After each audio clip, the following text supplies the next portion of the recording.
ఏది మనకు చెప్పి జరగదు. జరిగిపోయింది మార్చడం కూడా మన వల్ల అయ్యే పని కాదు. గతాన్ని తవ్వద్దు, బాధపడద్దు అని నేను చెప్పను. ఏడుద్దాం, బాధ పోయేదాకా, మరో ఉదయం వచ్చేదాకా. కానీ ఎక్కడా ఆగొద్దు అని మాత్రమే చెప్తున్నా. అంతే.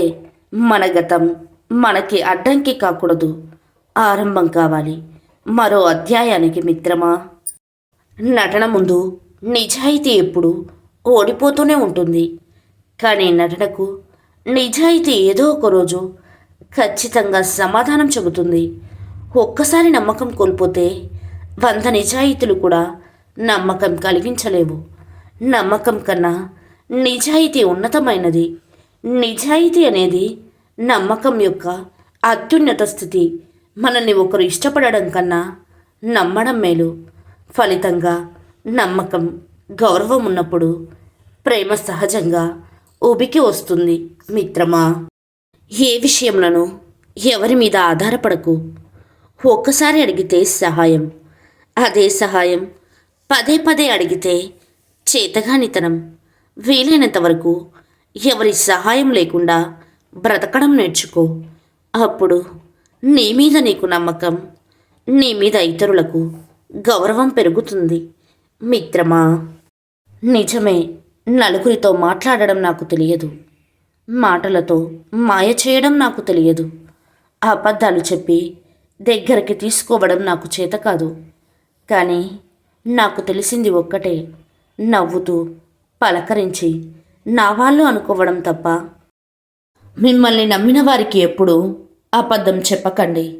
ఎందుకంటే మీ అబద్ధాన్ని కూడా వారు నిజమని నమ్ముతారు కనుక. బంధాలను తెంచే శక్తి కోపానికి ఉంటే, బంధాలను కలిపే శక్తి చిరునవ్వుకు ఉంది.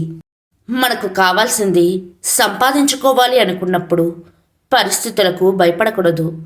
నువ్వు భయపడే కొద్దీ ప్రతి చిన్న విషయం నిన్ను భయపెట్టిస్తుంది. ధైర్యంగా అడుగు ముందుకు వెయ్యి. ధైర్యంతోనే విజయం సాధించవచ్చు. మిత్రమా, అపార్థం కలిగినప్పుడే బంధం బలపడుతుంది. ఏడుపు పరిచయమైనప్పుడే నవ్వు విలువ తెలుస్తుంది. కష్టాలను ఎదిరిస్తేనే సంతోషం మనవశం అవుతుంది. బాధ ఉన్నప్పుడే భవిష్యత్తు బాధ్యతగా మారుతుంది. సమస్య తలెత్తినప్పుడే మన సామర్థ్యం బయటపడుతుంది. చిరునవ్వుతో సమస్యలను ఎదురించు, ప్రేమగా పరిష్కరించు.